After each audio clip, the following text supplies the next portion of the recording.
Maka selama seorang tu beriktikad, meyakini molek, huraya, wahdaniyah, Tuhan Esa, selama tu dia tidak akan jatuh kepada syirik hukuman. Tak? Bak syirik ni pun orang kita pening tak tahu mana paleko, tak ngaji kan. Ni. Tu. Sikit-sikit syirik. Oh, syirik dah mau tuan. Kawan nampak dia do mojo kubu. Tak? Padahal isu pun dengan menghukum kafir weh. Ya, man kafar mu'minan faqad kafar. Siapa mengkafirkan seorang yang beriman, kafir tu balik dia. Mulut kita jangan mudah bubuh syirik kau orang. Tak. Dia kena beza ke di dalam peribahasa ulama antara diri syirik dengan perbuatan yang membawa kepada syirik. Tak. Perbuatan yang menyamai perbuatan orang-orang musyrik. Tak. Diri syirik ni, apa dia diri syirik ni? Diri syirik ni ialah iktikad hati, keyakinan hati. Tu diri syirik. Dia memang dalam masyarakat kita ni bak syirik ni kat Allah. Tak tahu paleko lah mudah kata. Mulut dia tu terlalu gengeh untuk bubuh syirik. Dia tengok benda pelik sikit syirik. Tu. Orang pakai batu mata, dia pun raya mata ni molek ni. Kalau kita pakai dia jadi, orang tengok kita jadi takut. Syirik ni. Syirik lah dulu. Betul kau syirik gitu. Kau berjumpa obat molek, teles botis segar molek rasa. Syirik dia mu. Bukan obat usia tu, usia. Hak nakal lagi gen ni. Dia kata kan, kalau benda tu memang terbukti lah secara saintifik, maka tak syirik ya tu. Obat Panado memang terbukti lah boleh menghilangkan sakit. Jadi kalau kita telan obat, kita pun kata segar makan Panado, tak syirik kata gitu. Tapi kalau minum air selai batu mata, batu mata gapo selai air minum segar, itu tidak terbukti secara saintifik. Selai batu mata minum air segar. Syirik dia mau percaya ke mata. Kalau makan Panado, minum betul Panado segar, tu tak syirik ya. Pasal terbukti secara saintifik. Tu bagi tak tahu paleko belaka tu. Jadi Panado tak syirik. Air tawar yang diselai dengan mata syirik pula. Tak tahu apa ni. Asal nak kita faham bab syirik ni, kita kena faham antara diri syirik dengan perkara yang membawa kepada syirik. Itu lain. Perkara yang membawa kepada syirik ni, bila seorang itu buat, belum tentu dia jatuh syirik. Syirik ni sebesar-besar dosa, Tuhan tak apa. Mati dengan tak tobat, Tuhan tidak akan apa. Nak kekal dan neraka bersama kafir pas bela syirik ni. Tak sangat mudah bersyirik kau ke sama dengan nuduh kafir lah. Diri syirik ni ialah iktikad hati, keyakinan hati. Bila seorang itu meyakini ada satu zat lain, satu diri lain, ia serupa dengan Allah Ta'ala. Syirik dia mendua ke Tuhan. Apabila dia meyakini ada satu benda ni bersifat dengan sifat seperti sifat Tuhan. Bubuh ke apa sifat Tuhan? Memberi rezeki. Maka dia bubuh kata si Khalik ni bersifat dengan Ar-Razzaq, bersifat dengan pemberi rezeki. Seperti mana Tuhan boleh berezeki, maka si Khalik ni boleh berezeki juga seperti Tuhan. Syirik lah. Dia mendua ke Tuhan pada sifat. Ataupun pada perbuatan. Perbuatan Tuhan lah ia menjadikan kita ni sakit. Perbuatan Tuhan menjadikan kita sembuh. Dia pun berpegang iktikad yakin dalam hati dia ni ada sebenda lagi. Ia boleh memberi kesan segar sakit kita ni. Gapo dia? Boboh lah gapo. Racun ko. Racun ni boleh memberi mati seperti mana Tuhan memberi kita mati. Syirik lah. Perbuatan dia ni pasti perbuatan dia ni boleh memberi kesan sebagaimana Tuhan memberi kesan. Syirik lah. Pegangi hati. Walau dia tak kecek gapo, walau dia tak buat gapo, dia berpegang gitu, maka jatuhlah dia syirik. Jatuh kufur lah dia, mati dengan tak tobat, maka kekal dengan selama-lama. Status dia tu status orang kafir. Tu diri syirik, i'tiqad hati. Jadi boleh tak kita hukum ke seorang tu syirik dengan kita tengok luar? Boleh tak?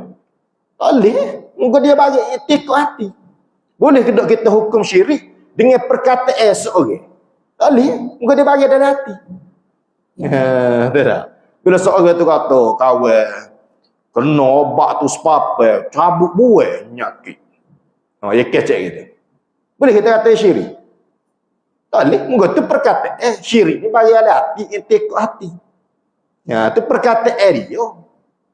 Nak ukur syirik tak boleh. Ada orang ajak makan pisang ni orang letak balas. Yang makan pisang orang letak ni. Dia berkata, Allah, kawan medu. Tak boleh makan pisang benda sejuk. Makan pisang mari lalu medu.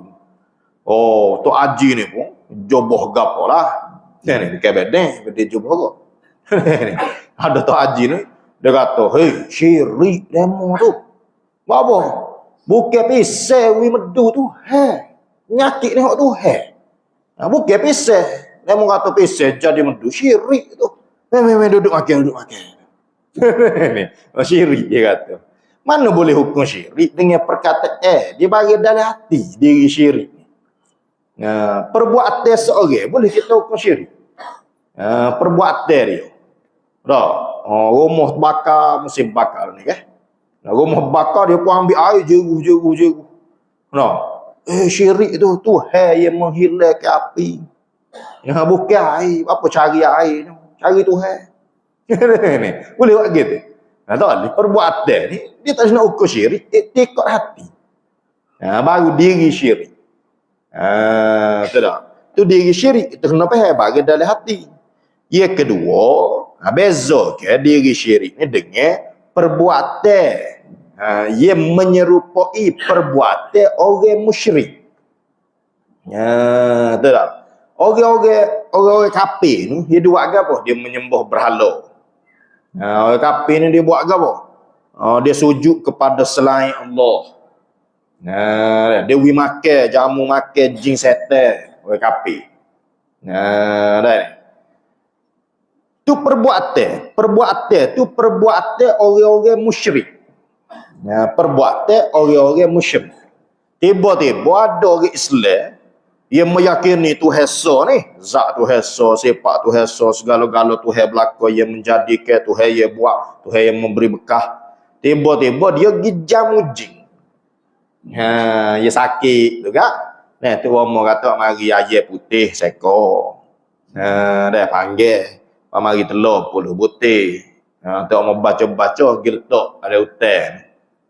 Jamu jin. Dia pergi jamu jin. Jamu jin ni perbuatan orang kafir.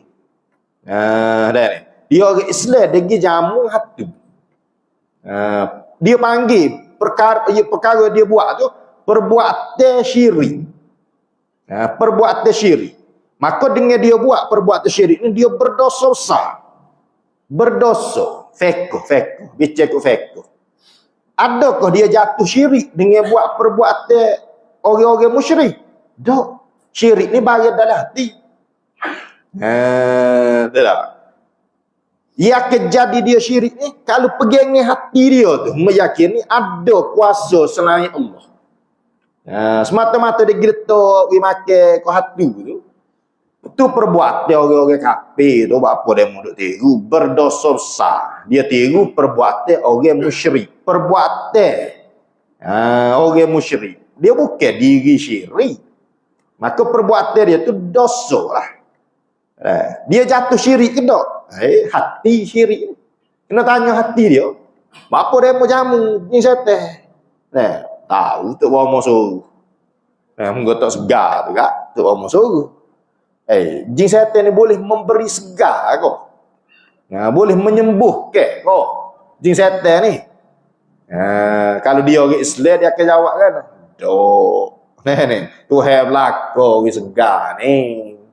Lepas tu dia macam jin setan. Ikhtiar. Gitu sekalanya. Maka dia ni kita panggil orang jahil. Dia tak tahu ikhtiar ni ada dua. Ikhtiar ye haram, ikhtiar ye halal. Maka ikhtiar dia jamu jin setan tu ikhtiar ye haram kerana menyerupai perbuatan orang kafir. Ikhtiar yang haram. Tapi akidah dia kemah ni, bagi hati dia. Tuhan belaka jin setan makhluk pun kita juga. Dah, apa dia mau jamu ikhtiar. Ikhtiar yang haram. Dia kafir ke tak? Dia jadi syirik ke tak? Tak. Muka pegangi hati dia tidak mendua ke Tuhan dengan makhluk. Dia tak kata jin setan tu seperti Tuhan. Tak ada. Dia jadi syirik ni kan. Kalau dia jamu jin setan tu, kita tak boleh kata apa lagi. Muka perbuatan baru bagi dalam hati kita tak tahu. Tiba-tiba kita pun tanya dia. Mana dia mau jamu jin setan? Jin setan ni boleh wisgar kok. Boleh. Boleh ke mana? Tidak Tuhan wisgar. Iyalah Tuhan. Jin setan ni suku pula. Dia sama-sama dengan Tuhan. Sebagaimana Tuhan boleh wisgar, jin setan ni juga ada kuasa juga wisgar. Begitu syirik sungguh dia. Jadi kafir lah dia. Pada Islam kecek itu. Tak ada. Ni tak ada Islam kecek gitu. Itu perbuatan orang musyrik. Dah. Sembah kubur. Sembah kubur. Kita nampak duduk bokok sembah kubur. Tanya dia, mana dia mau sembah kubur? Kubur lama tu. Apa dia mau sembah? Gak tu kalau kena molek, sembah tanya molek malam Jumaat ke apa? Tubik nombor dia tu. Tubik nombor Pak Uti. Ford di Magnum. Nak tiket nombor. Jadi dia sembah tu buat apa? Sembah kepada selain Allah ni perbuatan orang kafir. Perbuatan orang kafir. Maka dia sembah kepada kubur ni perbuatan orang kafir. Haram berdosa besar dia tu. Kalau dia pegang tekot kata halal sembah kubur ni murtad dia. Dosa besar. Syirik ke? Perbuatan syirik. Orang-orang kafir sembah selain Allah ni. Tak kira lah kubur ke apa, mana selain Allah orang kafir. Jadi dia pergi sembah kubur tu, perbuatan dia perbuatan orang syirik. Maka berdosa besar dia situ. Berdosa besar dia. Tapi dia syirik ke tak? Tak lagi perbuatan syirik. Nak tahu dia syirik ke tak? Hati dia yang menentukan kerana hati itu adalah diri syirik. Kita bertanya dia, dia mau sembah kubur dosa, dia mau khabar ke tak? Tahu tapi kak, nak ke nombor ya kawinnya. Dosa kita tobak suku pulak lah, dia kata. Kubur boleh memberi rezeki kau. Dia mau kata naik timbul nombor di Batu Nisai tu. Kubur boleh beri rezeki kau. Dia kata, dok rezeki ni hak Tuhan belakang. Tidak kubur tak boleh beri rezeki belakang kau Tuhan. Lepas tu dia mau apa? Dia mau sembah kubur? Ikhtiar. Maka dia berikhtiar dengan ikhtiar yang haram, berdosa besar. Lagi pula ikhtiar dia tu menyerupai perbuatan kafir pula. Lagi bertambah-tambah dosa. Tapi syirik ke tak? Tak, pegangan dia kemah. Tidak. Allah Ta'ala memberi rezeki, makhluk tak ada kuasa. Dia jadi syirik ni kalau dia kata, kubur ni boleh memberi rezeki sebagaimana Tuhan memberi rezeki. Itu syirik sungguh lah. Tapi tak ada orang Islam berpegang gitu. Kalau ada tu, masa dalam sejuta lah. Tak ada orang Islam berpegang gitu. Kerana ni lah, oleh hadis Nabi, aku tak takut syirik atas umatku. Dalam hadis Nabi. Nabi tak takut syirik atas umat dia. Yang ni hakikat syirik tu. Nabi tak takut atas umat dia. Sebab payah nak jumpa orang Islam yang menyamakan Tuhan dengan makhluk terang-terang secara soreh. Aduh. Ni. Tuhan boleh memberi rezeki, makhluk juga ada yang boleh memberi rezeki sebagaimana Tuhan. Aduh, nak cari soalan jodoh tak jumpa orang Islam gitu. Ni. Maka beza ke perbuatan syirik dengan diri syirik. Cuma ulama mengecualikan sembah berhala. Sembah berhala ni kerana sembah berhala ni memang satu agama besar lah bagi orang kafirnya, badul wasan ni, penyembah berhala ni. Kalau dia sembah berhala ni, dia jadi kafir kerana murtad. Dia sembah kubur, dia tak jadi, dia dosa besar baru, dia tak jadi murtad lagi. Sembah berhala kerana memang terang-terang berhala ni Tuhan orang kafir dakwa Tuhan lah. Jadi kalau orang Islam sembah berhala ni automatik murtad dia. Kena ngucap semula. Kalau murtad ni jadi kafir juga lah. Tapi jadi kafir kerana murtad, bukan syirik. Sebab syirik ni bahagian dalam hati. Selain daripada berhala, kalau dia sembah, dia tidak automatik jadi murtad. Dia jadi murtad apabila dia berpergi halal. Dia sembah kubur, sembah pokok, maka berdosa besar, tak jadi murtad lagi. Perbuatan dia tu berdosa besar, dia perbuatan menyembah selain Allah ni perbuatan musyrik. Dia syirik ke? Tengok hati dia pula. Diri syirik. Kena beza kan? Maka tak boleh kita nak menghukum seorang tu jadi syirik semata-mata. Dia buat benda pelik kubur. Dia sembah pokok. Dia baca japi-japi, tak tahu gapo no. Tak boleh. Hati dia akan menentukan. Betul tak?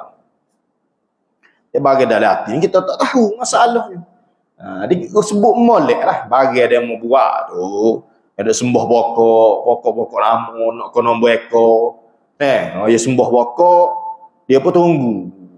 Angin mari, jatuh daun, gugur daun. Dia kira berapa butir daun jatuh, berapa lah. Kira-kira 7, tanda 7.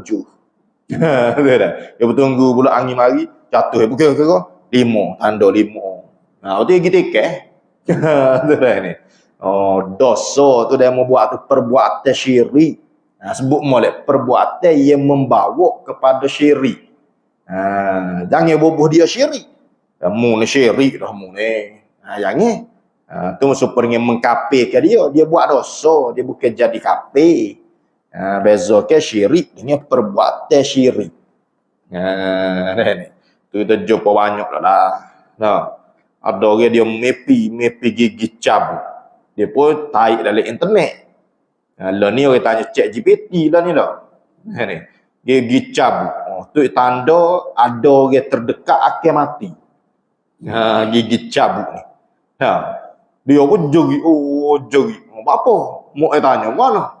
Kita mepi gigi cabut. Lepas tu? Kita tengok dalam internet orang terdekat nak mati. Sedih lah kita. Apa dia lah nak mati ni. Dia pun duk jeri. Mak dia pun kata, hei, mucaya kau mepi syirik tu. Dia bubuh syirik. Caya kau mepi ni, mepi kaguk, terlalu taksub kau mepi ni, perbuatan orang kafir. Kafir ni taksub doa kau mepi. Orang India aja mepi hari ni, esok ni dia pacok pak moja dia lalu. Dia mepi pokok tu kan esok, dia ikat kain kuning situ. Orang kafir terlalu taksub kepada mimpi. Kita ahli Islam pun percaya ke mimpi. Mimpi yang mempunyai alamat. Alamat baik ke alamat buruk dengan dobit-dobit dengan syarat-syarat tertentu. Kalau mimpi ni sebagai alamat. Tapi kita tidaklah keterlaluan. Siapa mimpi, siapa tak pergi kerja, ada lah. Tapi orang kafir dia terlalu taksub kepada mimpi. Maka seorang yang percaya kepada mimpi taksub doa ni, kita panggil dia tu buat perbuatan supaya orang kafir. Jangan kata syirik. Syirik ni apabila dia meyakini gini. Mimpi gigi cabut, pasti ada orang mati.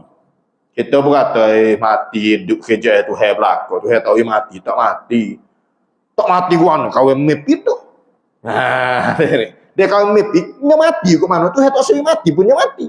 Oh, jadi sama darjat mimpi dia ni boleh mematikan sebagaimana Tuhan memati. Gitu syirik sungguh dah. Mana ada orang Islam begitunya. Percaya bahawasanya mimpi itu mempunyai alamat-alamat tertentu, tu bukan syirik, bahkan tu memang dalam agama kita pun mengiktiraf. Dia ni, kita percaya mimpi itu ada alamat. Tak ada masalah. Nabi Ibrahim sembelih Nabi Ismail atas dasar mimpi. Tak. Kalau kau percaya kau mimpi syirik lalu, tu Nabi-nabi percaya kau mimpi jadi syirik lalu. Percaya ada alamat, tak ada gapo. Selagi mana kita berpegang Tuhan memberi bekal. Mimpi tidak boleh memberi bekal. Cuma kita percaya tu kerana ada alamat-alamat, tanda-tanda iaitu hebui kepada mimpi. Nah, dari hadis Nabi pun bila akhir zaman ni hampir-hampir saja mimpi orang Islam ni tidak berdusta, Nabi kata. Ujung-ujung dunia ni, kerana kiamat ni, mimpi orang Islam ni jadi betul, banyak kiranya betul alamat dia. Hampir-hampir tidak berdusta. Ya, ada kecek saya mimpi gini. Yalah kita tak percaya ke mimpi, takut syirik. Cumanya nak tanya juga lah ustaznya, gapo maksud mimpi saya ni? Tak percaya ke mimpi, takut syirik. Percaya pun tak syirik. Apa ni? Dia kata tak percaya ke mimpi, takut syirik. Percaya pun tak jadi syirik. Apa dia ni? Ia jadi syirik ni apabila dia percaya mimpi boleh memberi bekah sebagaimana Tuhan memberi bekah. Tu ya syiriknya. Apa dia main kecek gitu? Apa muka? Gimana orang nanya pak mimpi? Bukan nak cakap mimpi, takut jadi syirik. Cek tak hebat syirik itu. Mimpi ada alamat, tak ada gapo lah. Yang molek tak usah jawab tadi gitu lah.